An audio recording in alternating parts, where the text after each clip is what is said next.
function a hell of a lot of things because it needs the nutrients to grow.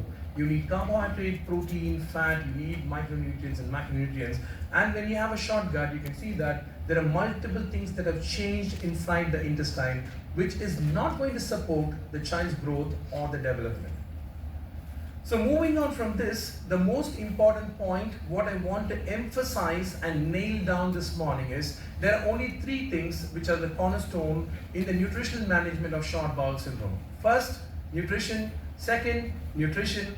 Third is nutrition. There is no way out of this problem because your short bowel syndrome or short gut syndromes are not going to get better themselves. They need nutrition, and that's pivotal, and it's important to understand that there is no other way of making things better for the child. So the nutritional management everyone wants to focus on is carbohydrate malabsorption. The most important cause or the most important problem we see in children with short bowel syndrome is carbohydrate malabsorption. The reason is because there's only one reason. You have a poor transit time and you have dysmotility as major issues. And you can see that the major issues is decreased formation of short chain fatty acids. Short chain fatty acids are very, very important because without that we are not going to get the digestion and absorption right. And we also have significant problems like diversion colitis. A child might have one stoma, two stoma, might have a significant anatomical resection of the gut, and you're literally changing the connection, what is not normal. That leads to what we have, watery stools and increased frequency of watery stools, which basically is not due to diarrhea, but the intestine not wanting to adapt or a failure of adaptation. So fecal pH in all short bowel children patients are less than 5.5, and we have positive reducing substances where most of the nutritionists and clinicians get taken aback and change the milk immediately to a lactose-free formula, whereas a child might actually get benefit from giving lactose. Next problem here is we also have one of the biggest problems in the multidisciplinary management is that when you see a child having diarrhea, the first and foremost thing the clinician or the nutritionist is going to do is reduce the feeds or stop the feeds, which is not the way forward or which is not the right way to do it.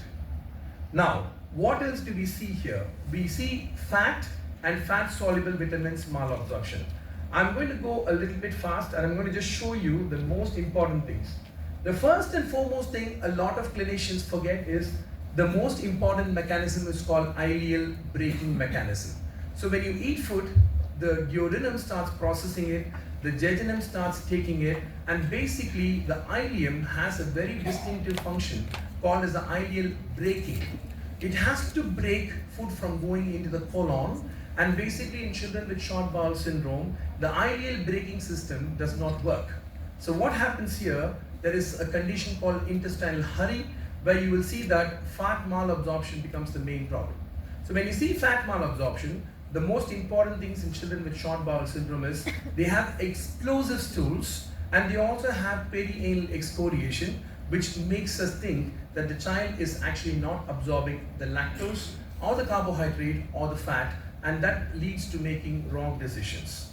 So the most important thing here is to reduce your LCT, increase your MCT, and excessive MCT, which is being used in children with short bowel syndrome, can actually lead to diarrhea and ketosis. So this is very important when it comes to fat. Now when you come to the other micronutrients like calcium, phosphate, and vitamin D, there are these challenges what we see here.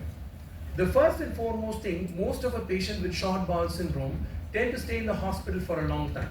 So what happens to these children are, they are going to be sunlight deprived, their vitamin D is going to be extremely low, and that leads to reduced bone density and bone demineralization. So they're more profoundly vulnerable to fractures, and we need to understand, and most important thing even further is basically usage of diuretics, which can actually cause real-time calcium excretion in the kidneys and leads to bone demineralization. So it's a combination factor, but not just one. There are too many things that happen here in children with short bowel syndrome. Now looking at iron deficiency, the commonest thing that we see here is frequent blood sampling. In children with short bowel syndrome or surgical patients, one of the iatrogenic causes of anemia is frequent blood sampling. I think we need to understand this and do sampling once a week, because one of the things that you see here is these children get iron deficiency because of us and not necessarily to the diet. But importantly, they do not have iron stores, and the iron stores are extremely poor when it comes to any child with short bowel syndrome. In parental enteral nutrition patients, you see that iron absorption distributed due to phytates and fiber in the formulas. That is also a major problem. Micronutrient deficiency, there are two micronutrient deficiencies that you need to take home. One is zinc and number two is copper. Zinc primary absorption is in the duodenum and jejunum. Additional supplement loss happens through the stoma, fistula and persistent diarrheas, and growth and cell turnover. Zinc is extremely important. When you look at copper, you basically understand that liver dysfunction basically leads to impairment of biliary flow, which in turn leads decrease in copper requirements, and that enhances or causes problems in cell proliferation and cell multiplication. The complications of short bowel syndrome is just not one. There are too many complications, as you can see here. The first complication is the anatomical problems, the second problem is the nutrition problem, and the third problem is therapy related. So the last part which I'm going to focus on now in short bowel syndrome is not the nutrition, is not the micronutrient deficiency, but we are going to look at therapy related problems, which is the catheter related sepsis. One common thing that is being spoken much more often nowadays is small bowel bacterial overgrowth, and the reason why we get small bowel bacterial overgrowth is because the ileocecal valve is resected, which basically leads to a backdoor entry from the large intestine to the small intestine, and we get a lot of bacterial translocation. Now, this bacterial translocation, what you see in the intestine, leads to catheter-related sepsis, and these children frequently present with abdominal distension, bloating, diarrhea, and fever.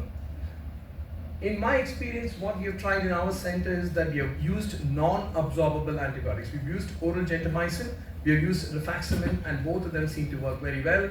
Other antibiotics that we use in a cycle to prevent small intestinal bacterial overgrowth is metronidazole, neomycin, and amoxicillin in a 1 to 2 week cycle. So you give them antibiotics for 1 week, give a break for 6 weeks, and restart the antibiotics and carry on. So this is one way of managing small bowel bacterial overgrowth. Oral aversion for nutritionists is very important. We spoke about PEG, which is percutaneous endoscopic gastrostomy. The big problem is people might think that putting a PEG will solve the oral aversion problem, and not. We have seen 10,000 cases of more than 6 weeks. Do consider doing a PEG tube sooner and not later.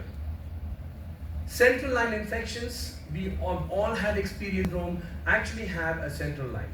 Now this is basically problem number one. We have used multiple things, and there's always very, very keen interest in ID and also in surgical gastroenterology and pediatric gastroenterology on how to prevent line infections. Now, there is no way you're going to try and make sure the line is going to be 100% infection free. You can talk about, in India, we talk about bacterial infections, viral infections, and even fungal infections. What we have seen in our center is 60% of patients with central line sepsis actually have a culture negative sepsis, which is worrying at the same time intriguing, because you always think, where does the infection come from? So catheter related thrombosis, we have pediatric gastroenterologist, I don't prefer. The reason is because the most common line infection site is the femoral line infections. That's where you need to understand femoral lines are avoided at all costs, practically as long as possible. Central venous occlusion, one of the commonest causes is because people who are not trained in using central lines have problems in actually approaching, accessing, and